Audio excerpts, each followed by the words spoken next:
وقال النبي صلى الله عليه وسلم قل آمنت بالله ثم استقم. معزز حاضرین، اللہ رب العالمین کا فضل اور اس کی توفیق ہے کہ اس نے ہمیں یہاں حاضری کا شرف بخشا. یہ ایام جن سے ہم اور آپ گزر رہے ہیں،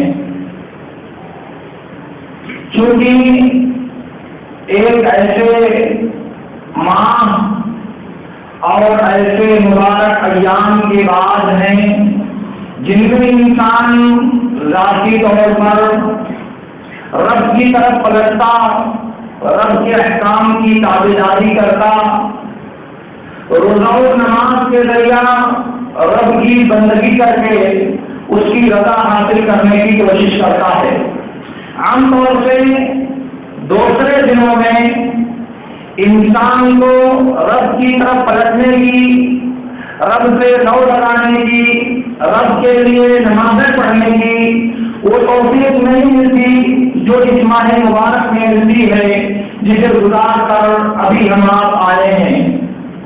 لیکن یہ بات سوچنے کی ہے کہ ہم رمضان میں نماز اور روزے کا اہتمام کیوں کرتے تھے؟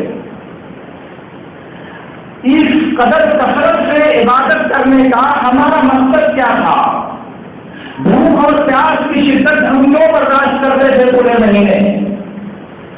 آخر یہ مسئلے جہاں جماعت کے لیے کھڑی ہونے کے لیے انسان کو جگہ نہیں ملتی تھی، وہ مسئلے آباد، ویران اور بنسان کیوں ہو جا رہی ہیں؟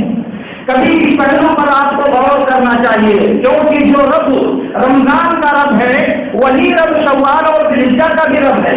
اگر رب کی بندگی مطلوب تھی، اگر رب کی رضا مطلوب تھی تو رب تو زندہ ہے. اگر پرستش آپ رمضان کی کر رہے تھے تو رمضان تو چلا گیا، لیکن اگر اللہ کی پرستش آپ کر رہے تھے تو اللہ تعالیٰ تو موجود ہے، وہ زندہ ہے اور ہمیشہ زندہ رہے گا. اس نے تو یہاں تک کہا ہے وما خلقت الجن والانس الا لیعبدون، میں نے جناتوں اور انسانوں کو اس لیے پیدا کیا ہے تاکہ وہ میری عبادت کریں. اگر ہماری خلقت کا مقصد، اس دنیا میں ہمارے بھیجے جانے کا مقصد اللہ کی بندگی اور اس کی اطاعت ہے، اور ہم اللہ کی بندگی کے لیے اپنے آپ کو ایک مہینہ تیار کریں، ایک مہینہ رب کی بندگی، ایک مہینہ رب کی عبادت، ایک مہینہ رب کے بندے بن کر رہیں، اور بقیہ 11 مہینے کون ہے رب آپ کا؟ بقیہ 11 مہینے کون ہے آپ کا رب؟ یہ جو بندگی، یہ جو عبادت اور یہ جو پرستش آپ کی زندگی کا مقصد ہے، وہ ایک مہینہ عبادت کرنے سے مقصد پورا ہو جائے گا کیا؟ کیا ایک مہینہ رب کے دربار میں حاضری دینے سے 11 مہینے کی حاضری انسان کی معاف ہو جائے گی کیا؟ مسند احمد کی ایک حدیث میں ہے، اسے بزار اور صحابی نے شرمانی آثار میں بسند صحیح روایت کیا ہے.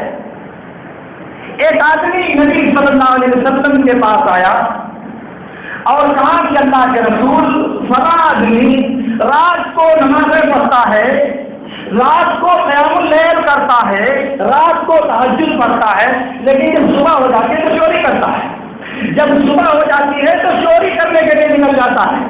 اللہ کے نبی صلی اللہ علیہ وسلم نے کہا سَيَنْهَاهُ صَلَاتُهُ عَمَّا تَقُولُ، کہا کہ یہ نماز اس کو اس کام سے روک دے گی. یہ نماز اگر وہ پڑھتا ہے تو یہ نماز اس کو غلط کام سے منع کرے گی، یہ نماز اسے چوری کرنے سے روکے گی، یہ نماز اس کو باز رکھے گی دن میں گناہ کرنے سے.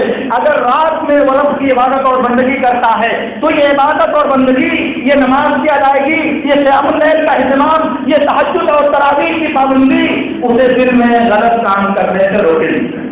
یہ نبی صلی اللہ علیہ وسلم نے فرمایا ہے. آپ ایسے ہونے سے جب نماز کو روکے گی غلط کام سے، روزہ روکے گا غلط کام سے، کیونکہ روزے کا مقصد اللہ نے بیان کیا ہے لعلکم تتقون. روزہ آیا تھا تقویٰ دینے کے لیے، روزہ آیا تھا ہم کو متقی اور پرہیزگار بنانے کے لیے، روزہ آیا تھا ہمارے دل میں اللہ کا خوف پیدا کرنے کے لیے. اور اگر اس کے بعد نماز چھوٹ جائے، روزہ چھوٹ جائے، عبادت چھوٹ جائے، مسجد چھوٹ جائے، بندگی چھوٹ جائے، تو اس کا مطلب یہ ہوا یہ جو کورس اللہ تعالیٰ نے دیا تھا، یہ جو اللہ رب العالمین نے مشق اور ٹریننگ کی جو تربیت کی تھی، وہ ہم نے حاصل نہیں کیا. اور ویسے بھی انسان اللہ رب العالمین کا بندہ بنا کر دنیا میں بھیجا گیا ہے تاکہ اللہ کی بندگی اور اس کی عبادت کرے. اس لیے نہیں کہ 1 مہینہ رب کی بندگی اور 11 مہینہ شیطان کی عبادت میں لگا رہے. 1 مہینہ اپنی خواہشات کو کچل دے اور پورے 11 مہینے اپنے خواہشات کو معبود بنا کر اس کے پیچھے سر پر دوڑتا رہے. ایسا نہیں ہوتا. اس لیے کہ اللہ کے نبی صلی اللہ علیہ وسلم نے کہا جو عبادت کرے گا، نماز پڑھے گا، یہ نماز اس کو چوری کرنے سے، معصیت سے، غلط بات سے اس کو روکے گی. اور اگر روزہ رکھنے کے باوجود اللہ کا ڈر دل میں پیدا نہیں ہوتا، نماز پڑھنے کے باوجود غلط کاریاں ہم سے نہیں چھوٹتی، تو ہم کو تو ایک بار محاسبہ کرنا چاہیے اپنے نفس کا نا. اللہ تعالیٰ نے کہا ہے یا ایھا الذین آمنوا اتقوا اللہ وقولوا قولا سدیدا ولا تموتن الا وانتم مسلمون. اے ایمان والو، تمہاری وفات اس حال میں ہونی چاہیے کہ تم اسلام پر قائم ہو. اسلام پر قائم رہنے کی حالت میں تمہیں وفات آنی چاہیے. اسلام پر عمل کرتے ہوئے تمہیں موت ملنی چاہیے. اسی لیے اللہ رب العالمین نے فرمایا وَاعْبُدْ رَبَّكَ حَتَّىٰ يَأْتِيَكَ الْيَقِينُ. موت آنے تک آپ اپنے رب کی عبادت کریں. موت تک رب کی بندگی کی ذمہ داری ہم انسانوں کو دی گئی ہے. رمضان میں بندگی کرنے کی ذمہ داری اللہ تعالیٰ نے ہم کو نہیں دیا ہے.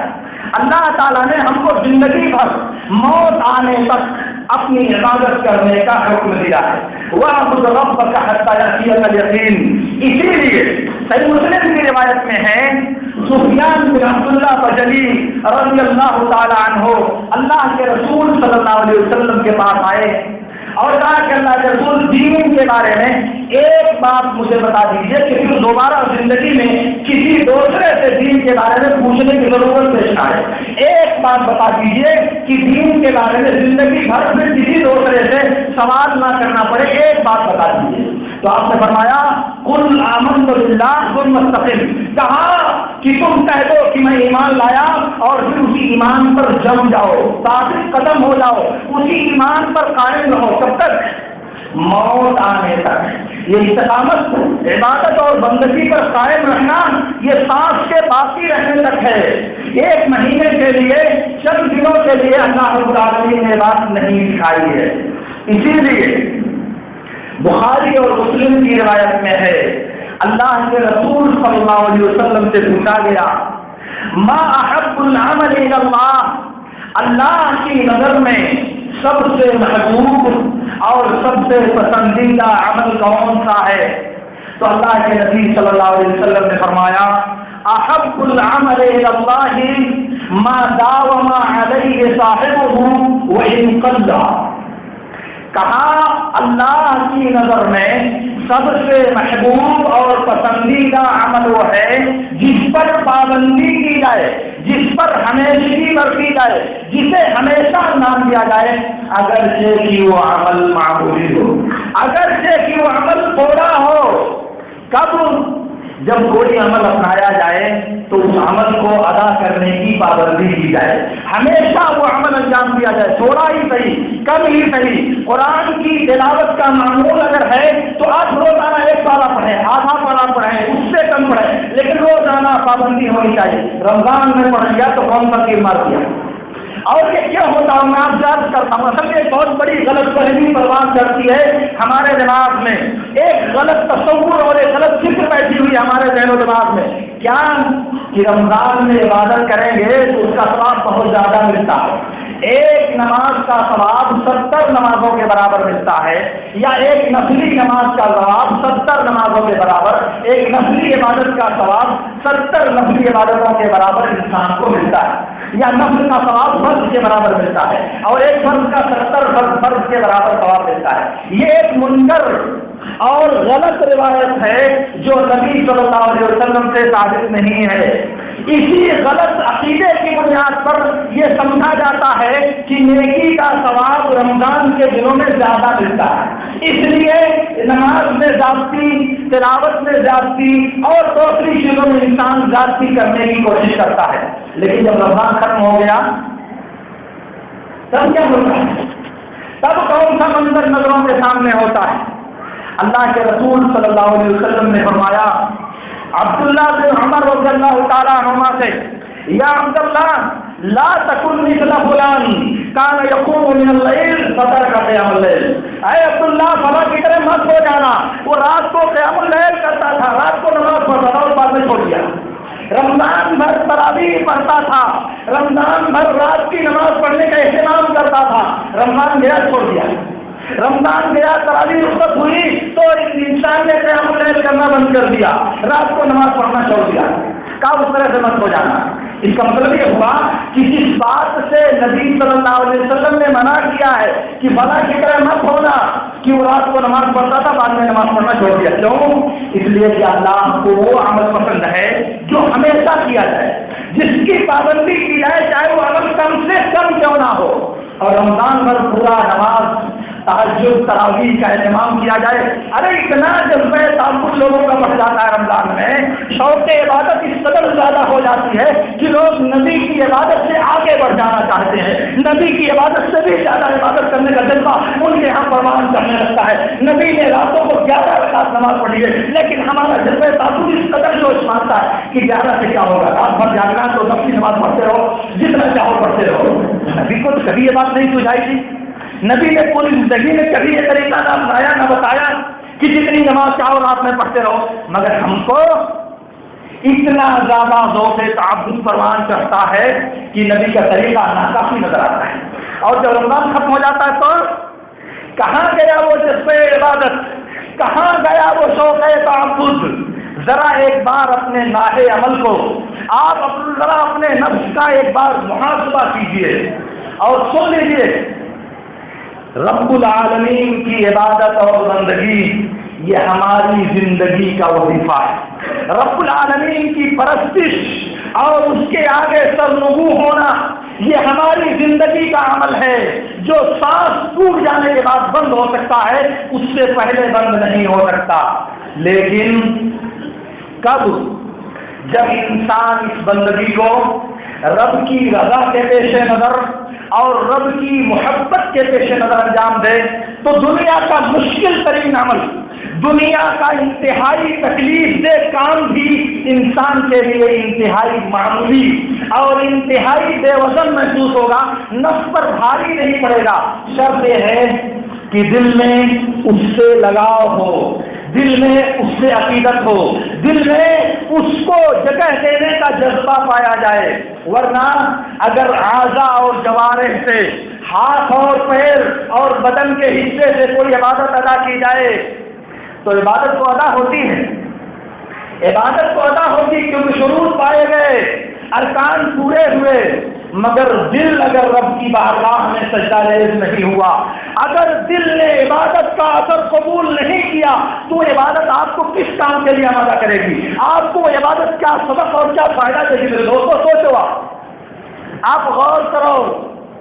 اللہ کے نبی صلی اللہ علیہ وسلم نے جب عبداللہ بن عمر رضی اللہ تعالیٰ عنہما کے بارے میں کہا نعم الرجل عبداللہ لو کان یصلی من اللیل، دوسرا لفظ لو کان یقوم من اللیل، عبداللہ بہت اچھے آدمی ہیں، عبداللہ بن عمر بہت اچھے آدمی ہیں، اگر وہ رات کو نماز پڑھتے تو، اگر رات کو نماز پڑھیں قیام اللیل کریں تو بہت اچھے آدمی ہیں۔ اس کے بعد نافع کہتے ہیں کہ اللہ کے رسول صلی عبداللہ بن عمر رضی اللہ تعالیٰ عنہما نے اللہ کے رسول کی یہ بات سننے کے بعد کبھی بھی قیام اللیل ترک نہیں کیا، کبھی بھی رات کو نماز پڑھنا عبداللہ بن عمر نے نہیں چھوڑا جب سے انہوں نے کھول دیا۔ بخاری اور مسلم کی روایت میں ہے اللہ کے نبی صلی اللہ علیہ وسلم نے ایک مرتبہ فاطمہ رضی اللہ تعالیٰ عنہ کے گھر گئے تو دیکھا کہ علی اور فاطمہ سونے کی تیاری کر رہے ہیں۔ آپ نے کہا کہ تم لوگ سونے جا رہے ہو، نماز پڑھ لیتے۔ علی نے کہا کہ ہمارا نفس اللہ کے ہاتھ میں ہے، جب چاہے گا بیدار کر دے گا اور چاہیں گے تو سو جائیں گے۔ اللہ کے رسول نے سنا تو اپنے رات کو پیٹا اور کہا کہ انسان کو جھگڑالو پیدا کیا گیا ہے، بے وجہ کی کٹوچتی کرنے کے لیے انسان کو آمادہ ہونا پڑتا ہے۔ اور اس کے بعد کہا کہ جب تم دونوں اپنے بستر پر جاؤ تو 34 مرتبہ اللہ اکبر، 33 مرتبہ الحمدللہ اور 33 مرتبہ سبحان اللہ کہا کرو، یہ تمہارے لیے خادم نوکر سے زیادہ بہتر ہے۔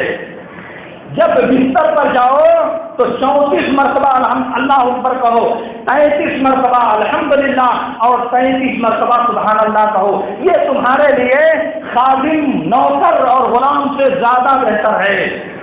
علی بن ابی طالب رضی اللہ تعالیٰ عنہ نے کہا جب سے میں نے یہ بات اللہ کے رسول سے سنی ہے تب سے کسی رات میں نے اس عمل کو ترک نہیں کیا، جب سے نبی نے یہ بات کہی تب سے زندگی میں کبھی بھی میں نے اس عمل کو نہیں چھوڑا۔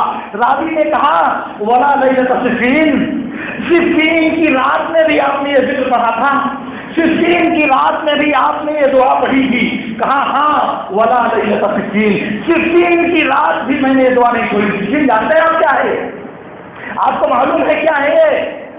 صفین وہ ایک خونچکا باب ہے جس میں ملت اسلامیہ کی تاریخ مسلمانوں کے خون سے لالہزار ہو گئی تھی، جس میں مقام صفین پر علی بن ابی طالب رضی اللہ تعالیٰ عنہ امام برحق اور دمشق کے گورنر معاویہ بن ابی سفیان رضی اللہ تعالیٰ عنہ کے درمیان جنگ برپا ہوئی تھی اور بہت شدید کی رنگ پڑی تھی، ہزاروں لوگ اس جنگ کی بھیٹ چڑھ گئے تھے۔ اس شدت کی حالت میں بھی علی بن ابی طالب رضی اللہ تعالیٰ عنہ نے کہا کہ میں نے اس کو ترک نہیں کیا، میں نے اسے چھوڑا نہیں۔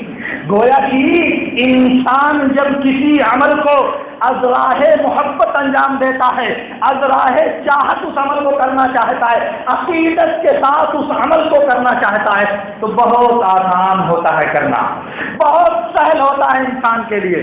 مگر جب انسان کے دل میں، انسان کے نفس میں اس عبادت سے الفت نہیں ہوتی، اس عبادت سے لگاؤ نہیں ہوتا، رب کی محبت دل میں نہیں ہوتی، تو پھر کتنا مشکل ہوتا ہے انسان کے لیے عبادت کرنا، کتنا دشوار ہوتا ہے رب کے لیے عبادت کرنا۔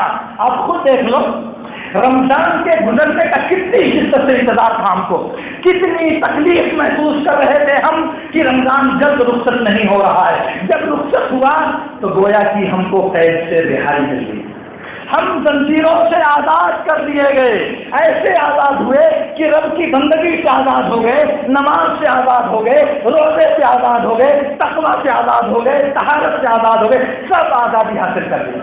کتنا مشکل لگ رہا تھا ہم کو۔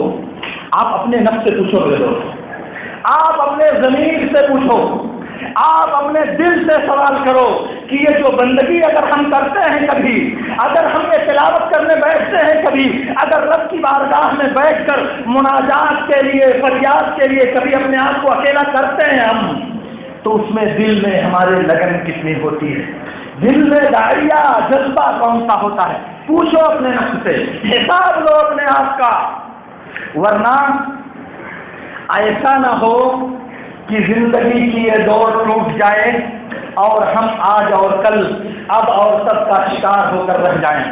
ایسا نہ ہو کہ زندگی کا یہ تار رب العالمین کاٹ دے اور ہم کو پس احساس نہ ہو سکے کہ ہم کہاں آ کر کے ٹھہرا دیے گئے ہیں، ہمیں کہاں آ کر کے روک دیا گیا ہے، اور پھر اس کے بعد آپ حسرت سے کہو گے کہ ایک موقع اور مل جاتا ہے، ایک بار دنیا میں دوبارہ واپسی کی فرصت مل جاتی ہے، ضرور کہو گے آپ، لیکن اس وقت کیا فائدہ ہوگا؟ ولا تحین مناس، اس وقت افسوس کرنے کا کوئی فائدہ نہیں ہوگا، اس وقت حسرت سے دانت کاٹنے کا کوئی نتیجہ آپ کو نہیں ملنے والا ہے۔ ابھی اللہ نے آپ کو فرصت دیا ہے، ابھی اللہ رب العالمین نے آپ کو فرصت دیا ہے، اس لیے اس فرصت کو غنیمت سمجھیے۔ بخاری اور مسلم کی روایت میں ہے، اللہ کے رسول صلی اللہ علیہ وسلم نے ارشاد فرمایا، نعمتان مغبون فیہما کثیر من الناس الصحۃ والفراغ، دو نعمتیں ایسی ہیں جن کے بارے میں سب لوگ، اکثر لوگ، بہت زیادہ لوگ دھوکے میں ہیں۔ ان دو نعمتوں کے بارے میں اکثر لوگ دھوکہ کھائے ہوئے ہیں۔ کیا کیا؟ تندرستی اور فارغ البالی، عدم مشغولیت، بہت زیادہ کاموں کا بوجھ انسان کے سر پر نہ ہونا، اس کو لوگ غنیمت نہیں سمجھتے، اس فرصت کو لوگ استعمال کرنے کی کوشش نہیں کرتے۔ ابھی اللہ رب العالمین نے تندرستی دیا ہے، تندرستی کے نشے میں انسان اپنے آپ کو نہ جانے کیا سمجھتا ہے، غرور، تعلی، تکبر اور تجبر کے راستے پہ چلنے میں اسے ذرا بھی جھجک محسوس نہیں ہوتی۔ کیوں؟ اس لیے کہ اللہ تعالیٰ نے اسے قوت و توانائی اور صحت و تندرستی سے نوازا ہے۔ اس وقت وہ اپنے آپ کو فرعون بن کر دنیا کے سامنے پیش کرتا ہے۔ اور اسی طرح سے جب انسان کے پاس فرصت ہوتی ہے، انسان کے پاس کاموں کا بوجھ نہیں ہوتا، انسان کے پاس مشغولیات کی ایک لمبی لائن نہیں ہوتی، تو انسان بیکار میں اپنا وقت ضائع کرتا ہے، اس کی قدر نہیں ہوتی۔ لیکن جب انسان مشغولیات کے چکر میں الجھایا جاتا ہے، رزق حلال کے لیے خود کو تباہ کرنے پر آمادہ ہوتا ہے، بہتر رزق کی فراہمی کے لیے شب و روز ایک کر دینے پر مجبور کر دیا جاتا ہے، تب احساس ہوتا ہے کہ مجھے موقع ملتا تو میں بھی 2 وقت کی چند رکعات کی نماز ادا کرتا، چند فلاح خار خیر اور بھلائی کے کام میں حاضر ہوتا، رب کی بارگاہ میں بیٹھ کر میں دعا کرتا۔ لیکن اس وقت کیا فائدہ ہوا؟ فرصت کی، اللہ نے آپ کو موقع دیا تھا، مشغولیت نہیں دیا تھا اللہ نے آپ کو، مگر آپ نے کیا استعمال کیا اسے؟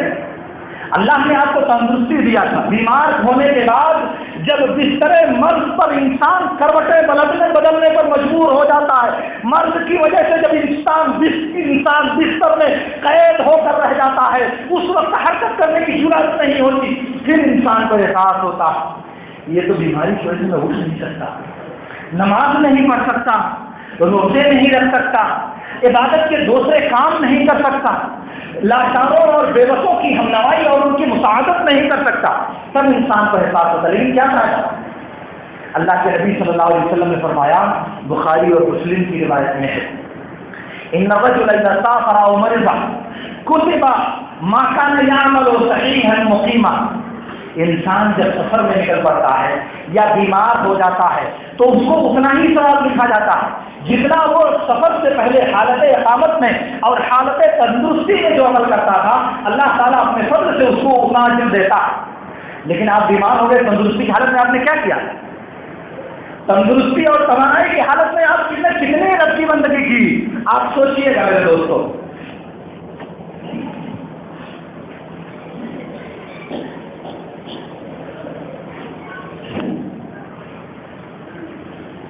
محترم حضرات، میں آپ سے عرض یہ کرنا چاہتا ہوں کہ اللہ رب العالمین نے ہمیں پیدا کیا، پیدا کرنے کے بعد ہماری زندگی کا ایک مقصد متعین کیا، ایک ہدف طے کیا، اور وہ یہ ہے کہ ہم اللہ رب العالمین کی عبادت کریں۔ وَلَا تَمُوتُنَّ إِلَّا وَأَنْتُمْ مُسْلِمُونَ، اسلام کی حالت میں ہمیں موت آنی چاہیے، حالت ایمان میں ہمارا خاتمہ ہونا چاہیے۔ اللہ کے نبی صلی اللہ علیہ وسلم نے فرمایا، لا يموتن احدکم الا وهو يحسن الظن باللہ، یہ بخاری اور مسلم کی روایت میں ہے۔ انسان کو موت اس وقت آئے جب وہ اللہ سے حسن ظن رکھتا ہو، اللہ کے بارے میں اچھا خیال رکھتا ہو، اس حال میں اسے موت آئے، کیونکہ اللہ تعالیٰ کہتا ہے، جیسا کہ سنن کی روایت میں بسند صحیح روایت ہے، بسند صحیح ثابت ہے، انا عند ظن عبدی بی، بندہ میرے بارے میں جیسا سوچتا ہے ویسے ہی میں اس کے ساتھ معاملہ کرتا ہوں۔ تو ہم کو اس بات کا پابند بنایا گیا ہے کہ مرنے تک اسلام پر اپنے آپ کو قائم رکھیں، وفات آنے تک رب کی بندگی کا طریقہ اپنائیں۔ ایسا نہیں کہ کوئی مناسبت آئی تو ہم رب کے بندے بن گئے، مناسبت ختم ہو گئی تو رب کی بندگی سے منحرف ہو کر خواہشات نفس کے بندے بن گئے، یا پھر شیطان کا بندہ بنانے میں اپنے آپ کو فخر محسوس کرنے لگے۔ ایسا نہیں ہونا چاہیے۔ اس لیے میرے دوستوں، میری آپ سب سے گزارش ہے کہ آپ ایک مرتبہ تنہائی میں بیٹھ کر اپنے نفس سے ایک بار سوال پوچھیے، ایک بار پوچھیے اپنے دل سے، ہم اس دنیا میں کیوں لائے گئے ہیں؟ آخر اس دنیا میں ہماری زندگی کا مقصد کیا ہے؟ کیا اس لیے ہم کو برپا کیا گیا ہے کہ ہم جانوروں کی طرح سے رزق حاصل کریں، پیٹ بھریں اور اس کے بعد مٹی کے حوالے ہو جائیں؟ کیا ہمیں اس لیے پیدا کیا گیا ہے کہ چند دراہموں اور دناویر کٹو کاوش کر کے حاصل کریں، موج کریں، دنیا میں عیش کریں، مستی اڑائیں اور پھر مٹی میں مل جائیں؟ کیا اس لیے پیدا کیا گیا ہے؟ یا پھر ہماری زندگی کا کوئی ہدف بھی ہے، ہماری زندگی کا کوئی مقصد بھی ہے؟ یہ تو جانوروں کا کام ہے، یہ تو بے زبان بہائم اور چوپایوں کا کام ہے۔ پیٹ بھرا کسی طرح سے دوڑ دھوپ کر کے کھایا اور اس کے بعد موت آئی تو مر گئے، یا طبعی موت مرے یا انسانوں نے مار دیا۔ لیکن انسان، عقل والا انسان، شعور اور بہرہ مندی کی دولت سے مالا مال انسان، وہ ایسا کیسے سوچ سکتا ہے؟ آپ سوچئے، اگر زندگی کا کوئی مقصد ہے تو اس مقصد کے لیے آپ کے پاس زندگی میں کتنا وقت ہے؟ 24 گھنٹے میں آپ اپنی زندگی کے ہدف کے لیے کتنا وقت صرف کرتے ہو؟ 10 منٹ، 20 منٹ، آدھا گھنٹہ، 1 گھنٹہ ہے آپ کے پاس ٹائم رب کی بندگی اور اپنی عبادت، اپنی زندگی کے مقصد کو حاصل کرنے کے لیے؟ آپ دنیا حاصل کرنے کے لیے پوری زندگی صرف کرتے ہو، قوت و توانائی، ذہن و دماغ سب استعمال کرتے ہو، دوسروں کو دھوکہ دینے کے لیے، اپنے سے دوسرے لوگوں کو کمتر دکھانے کے لیے، خود کو اعلیٰ اور برتر ثابت کرنے کے لیے، دوسروں کو اپنے سے احسن اور ادنا ثابت کرنے کے لیے پوری توانائی صرف کرتے ہو۔ سازشوں کے جال بننے میں، مکاری اور فریب سے دریا بہانے میں کوئی آپ کا خانی نہیں، لیکن کیا زندگی کا جو مقصد ہے اس کے لیے بھی آپ کے پاس وقت ہے؟ زندگی کا جو ہدف ہے اس کے لیے بھی روزانہ آپ کچھ ٹائم متعین کرتے ہو؟ 24 گھنٹے کا دن اور رات ہوتا ہے میرے دوستوں، اس میں سے 2 گھنٹہ 4 گھنٹہ رب کے لیے آپ نکالتے ہو کیا؟ اپنی زندگی کا حساب لگاؤ، اپنی زندگی کا محاسبہ کرو، شمار کرو زندگی کے لمحات کو اور دیکھو کہ زندگی ہماری کیسے گزر رہی ہے، ہماری زندگی کے لمحات کیسے تیزی کے ساتھ گزرتے ہوئے جا رہے ہیں۔ آپ غور کریں اس بات کو اور یہ بات یاد کر لیں کہ اس دنیا میں زندگی کسی کے ساتھ کبھی وفا نہیں کرتی اور آپ کے ساتھ بھی یہ زندگی وفا کرنے والی نہیں ہے۔ دنیا میں لوگ آپ کو بہت اچھا سمجھتے ہیں، دنیا میں لوگ آپ کو بہت بڑا انسان سمجھتے ہیں، دنیا میں لوگ آپ کو سراخوں پر بٹھاتے ہیں، دنیا میں آپ کو لوگ بہت قدر و منزلت کی نگاہ سے دیکھتے ہیں، دنیا عزت و احترام کے ساتھ آپ کا نام لیتی ہے۔ بالکل وجہ فرمایا آپ نے، مگر رب کے رجسٹر میں آپ کا نام کیا لکھا ہوا ہے؟ اللہ کے رجسٹر میں آپ کا نام کیا لکھا ہوا ہے؟ زمین اور آسمان کے فرشتے آپ کو کس نام سے یاد کرتے ہیں؟ اللہ اس کے رسول کے متعلق کرتا فرشتے آپ کو کس گروہ میں شمار کرتے ہیں؟ کتنی تعظیم کے ساتھ آپ کا نام لکھتے ہیں؟ اس کے بارے میں کبھی سوچیے گا، اس کے بارے میں بھی کبھی غور کیجیے گا۔ کیوں؟ اس لیے مسلم احمد وغیرہ کی روایت میں ہے، اللہ کے رسول صلی اللہ علیہ وسلم نے ارشاد فرمایا کہ جب انسان کی موت کا وقت قریب آتا ہے تو موت کے فرشتے اس کے پاس حاضر ہوتے ہیں، موت کے فرشتے اس کے پاس حاضر ہیں۔ بہت لمبی حدیث ہے لیکن اس کا ایک ٹکڑا یہ ہے، کہتے ہیں کہ اے پاکیزہ روح، تو چل پاکیزہ کپڑے میں اور پاکیزہ جگہ کی طرف، اور جب انسان بدکار اور فاجر ہوتا ہے تو کہتے ہیں اے خبیث، اے بدروح، نکل تو خبیث جگہ اور خبیث کپڑے کی طرف۔ تو نام تو آپ کا درج ہو گیا نا، آپ ایک جگہ طیب اور پاکیزہ لکھے گئے، دوسری جگہ آپ کو خبیث اور بد برا لکھا گیا آپ کو اللہ کے، وہاں کیا لکھا ہوا آپ کے لیے؟ اس کے بارے میں آپ کبھی سوچیے، اس کے بارے میں آپ کبھی غور کیجیے۔ چھوڑو یہ دنیا، لات مار دو اس دنیا کو، یہ دنیا وہ ایسی حقیر اور ذلیل دنیا ہے کہ ساری دنیا کے انسانوں کو تباہ کر دینے کے لیے کافی ہے۔ اس دنیا نے اچھے چھوٹے ایمان کو کا سودا کر لیا، اس دنیا کے ناطے انسان دین کا سودا کرتا ہے، ایمان کا سودا کرتا ہے، اخلاق کا سودا کرتا ہے، کردار کا سودا کرتا ہے، عزت و آبرو کا سودا کرتا ہے، خاندان و نسب کا سودا کرتا ہے، اسی دنیا کے حقیر ذرے کے لیے، اسی دنیا کے معمولی اور انتہائی زیادہ ذلیل لقطے کے لیے انسان یہ سب کرنے پر آمادہ ہوتا ہے۔ میرا رب کو کہتا ہے، سنن ترمذی کی روایت میں ہے، اللہ کے رسول صلی اللہ علیہ وسلم نے ارشاد فرمایا کہ اللہ تعالیٰ کہتا ہے لو كانت الدنيا تعدل عند الله جناح بعوضة ما سقى منها كافرا شربة ماء۔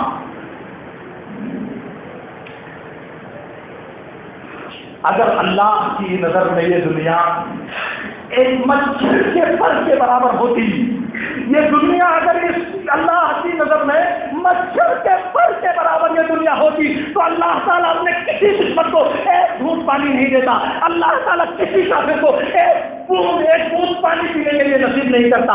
اتنا بھی وزن اس دنیا کا اللہ کی نظر میں نہیں ہے۔ مچھر کا پر ہاتھوں سے کچل دیتے ہیں، پیروں سے روس دیتے ہیں، دواؤں سے اڑا دیتے ہیں، اتنا بھی وزن اس دنیا کا اللہ کی نظر میں نہیں ہے۔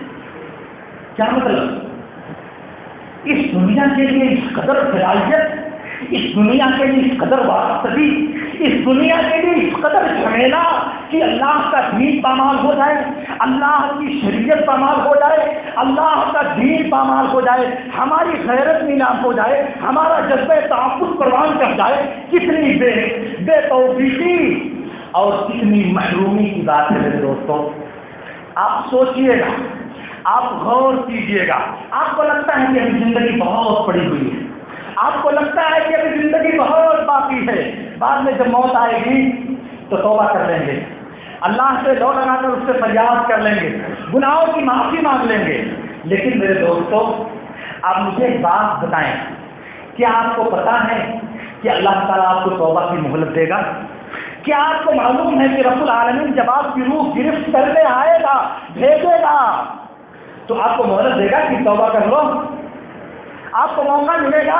کیا پتا کسی گاڑی میں سفر کرتے ہوئے گاڑی الٹ گئی، کسی سیڑھی پر چڑھتے ہوئے وہاں سے لڑک گئے، کیا پتا جا کر کے کسی گاڑی کے پہیے کی زد میں آ گئے، کیا پتا کسی خطرناک بیماری کی وجہ سے اسپتال میں مر گئے۔ ہے ٹھکانا کوئی آپ کی زندگی کا؟ ہے بھروسہ آپ میں سے کسی کو اپنی زندگی کا؟ کوئی دعویٰ کر سکتا ہے اپنی زندگی کے بقا کا؟ کرو گناہ کر لیں گے مرتے ہوئے توبہ، لیکن ضمانت تو بتاؤ مجھے، گارنٹی تو بتاؤ مجھے کہ اللہ تعالیٰ آپ کو توبہ کی توفیق دے گا۔ اس لیے میرے دوستوں، توبہ سے پہلے گناہوں سے بچانا یہ آسان ہے، رب کی معصیت سے خود کو محفوظ رکھنا یہ سہل ہے، بنسبت اس کے کہ آپ توبہ کا انتظار کرو، بنسبت اس کے کہ آپ توبہ کے لیے معصیت کا دروازہ اور معصیت کا راستہ دراز کرتے جاؤ نہیں۔ کیوں؟ اس لیے کہ آپ کو معلوم نہیں کہ اللہ تعالیٰ آپ کی زندگی کب ختم کرے گا۔ دوسری بات اور بھی ہے، جب آپ توبہ کرو گے تو کیا ضروری ہے کہ اللہ تعالیٰ آپ کی توبہ قبول کر لے؟ اللہ تعالیٰ آپ کی توبہ قبول کرنے کے لیے مجبور ہے کیا؟